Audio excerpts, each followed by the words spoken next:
Good afternoon, I'm Malcolm Jordan and this is your Midday News Fix for Tuesday the 29th of April. Ministers have found more than $1 billion in cost cuts in Budget 2025.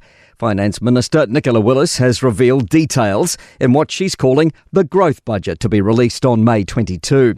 Its operating allowance has been slashed from a $2.4 billion estimate to a $1.3 billion total. Willis says they've had to be disciplined and careful. We've focused in on the investments we know New Zealanders want to see so that we can increase spending in areas like health, like education, like our Defence Force, like infrastructure for the future. And the move means government expects the books to go into a small surplus by 2029. Meanwhile, charities have been spared from tax changes in this year's budget. Nicola Willis has been proposing revisions to tax rules that could see charities taxed on their business activities. But she says there are still complex issues that need to be worked through. Tax expert Jeff Nightingale told Mike Hosking it's likely too hard. We've had several goes at this over the last 20 years. I mean, the main problem I think they've identified is there's not the tax revenue there that they thought there was. Health New Zealand is defending its decision to slash the number of intensive care beds at Dunedin's new hospital from 30 to 20, at least initially.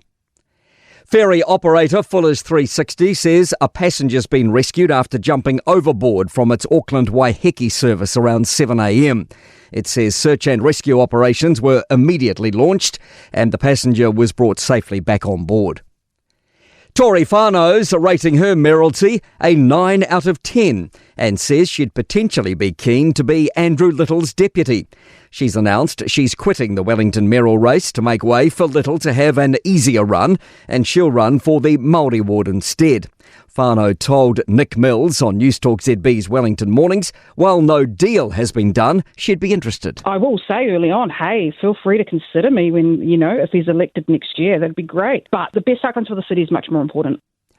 Labor is concerned more people could be put at risk as the government allows builders to sign off on their own work. The government's introducing an opt-in scheme through legislation to allow approved tradies to check their work. Labor leader Chris Hipkins says we should be careful when removing rules so we don't allow more scope for things to go wrong. I don't think any New Zealanders want to see a repeat of leaky buildings.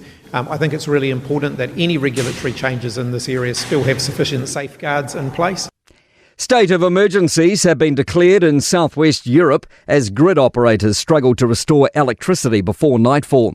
Power's slowly coming back in parts of Spain and Portugal after the Iberian Peninsula experienced an unprecedented blackout. The cause is still unknown, but Portugal authorities say it's likely an atmospheric phenomenon with no evidence so far of a cyber attack. To sport. Mark Talia will miss 3 weeks of Super Rugby following his dangerous tackle in the Blues' loss to the Reds. Former Māori All Black and British and Irish Lion Ricky Flutie will join the Black Ferns coaching group ahead of this year's World Cup as backs and skills coach. And a boy wonder has created history in the Indian Premier League. Vaibhav Shuyavanshi, who only turned 14 at the end of March, has smashed 101 off 38 balls to steer the Rajasthan Royals to an 8-wicket win over the Gujarat Lions, or Titans. I'm Malcolm Jordan. That's your latest news fix. We'll be back with the next update at 5 p.m. from the Newstalk ZB newsroom.